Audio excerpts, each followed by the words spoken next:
Mos apho sizalelwa khona kwii-families awubi ngu-obedient child kuba ufuna ukuphiwa imali or ufuna ukubhatalwa or ufuna, you just cooperate nabazali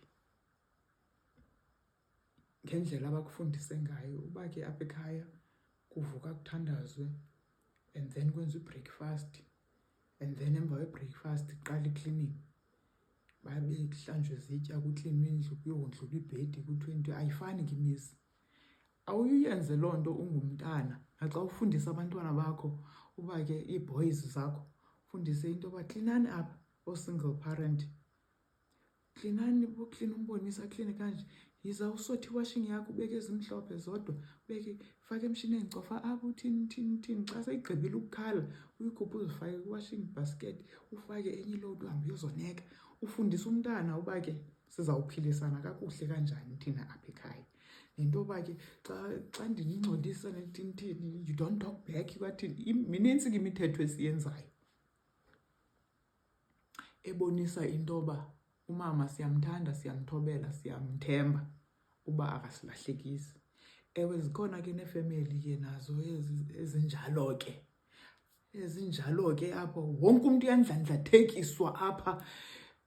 Umntu ade aqonde uba I cannot wait to leave this household. I'm enough. Asithethi ngezo, sithetha ngezinormal ke. Ezinormal.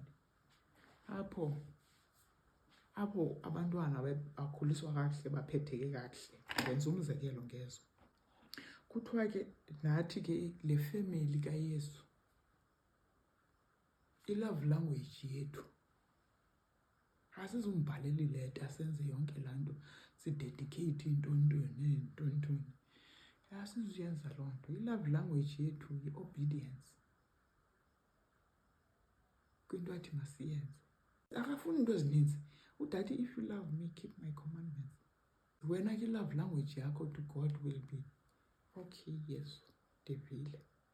Cooperate ke nezulu kwizinto ezizawumane zirivila uba ke yiyeke nalena ke mntanam, yiyeke nalena ke mntanam. Isizathu sento yoba kubekho imithetho nasezulwini yiyeke yoba nakwakho kukho imithetho, uhlala wedwa, usingle, uphangela. Akukho mntu wenza ukuthanda wakho. Andithi niye ningafuni nabantwana abancinci abazawuze bangakhuzwa ngoomama babo, umntu aphambane aqonde ifenitsha yakhe, akhwele phezu kwezisofa, khawutshi zakho ngezihlangu, lo mntana achitha thini, athule umama akhe athi cwaka, angakhuzi, angenzi niks. Uqonde uba wena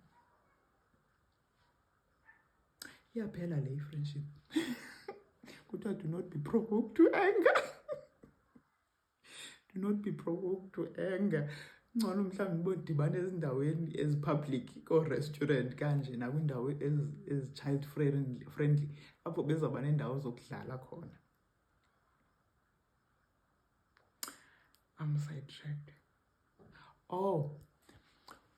Kuthiwa ke isizathu sento yoba kubekho imithetho nasezulwini, umntu engayi ngee-terms zakhe izathi, ubulisela. Uzawuthi xa ufika phayana kulaa golide engaka, nee-pearls, neentoni, nee-emerald, nee-sapphire, uzawuvela ucinga indlela yokuzithatha uyozithengisa somewhere. Qoba ayikho enye iplanethi endinothatha apha. Uzawufuna uyoqhuba nezi zinto ubuzenza apha phaya. Ubungumntu ubethanda izinto zezwe kakhulu, uzawureka yilaa peace and harmony because wena you thrive in chaos. So ngoku ngaske umntu afundiswe uba ke detach ke ngoku. Detach ngapha. Funda eli cala kuba sawuqhuba olu hlobo ngaphaya for eternity. Babe bathi abanye abantu iyabhora indaba enezulu phakathi. Siyothandaza sicule forever. Hayibo Adam no-Eve babethandaza becula forever. Bathandaza bacula forever. Okanye babe bekwentsimini yabo besenza into abayenzayo, besehla besenyuka, taking care of their space. Kuthiwa eye has not seen, nor ear heard, neither have entered into the heart of man the things which God hath prepared for them that love him. We cannot imagine it into esiyibekelwe phayana. Agathu EGW sizawuthi xa sifika phayana sizawuvele sibone uba incinci gqithi into that was required of us for what God has in store for us. Xa sifika phaa siqonda uba akwaba wawusimore kakhulu uyesu wasithi nge-trials and tribulations and temptation and akwaba wawusitheste kakhulu saliliswa yinto encinci kangaka for what you have in store for us.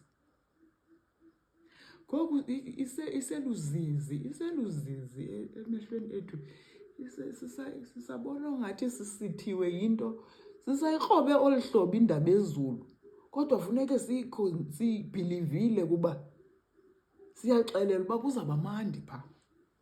Athi xa sifika phaa sililele ke abantu esibaziyo besicinga uba sizawubafumana phayana. Uzawuqala ujonge ifemeli yakho nabantu baziyo, friends and all the acquaintances abantu bukhonza nabo. Sibalilele singazubabona. Kuthiwa he will wipe away the tears from their eyes and there shall be no more death, neither sorrow. For the former things are passed away. Uzawuthi awusisula inyembezi silibale into yobuhlungu isisuke kuyo sivuyelele siyibona apha sitshomane nabantu abatsha apha qonda uba uphi ubani endandibona ethi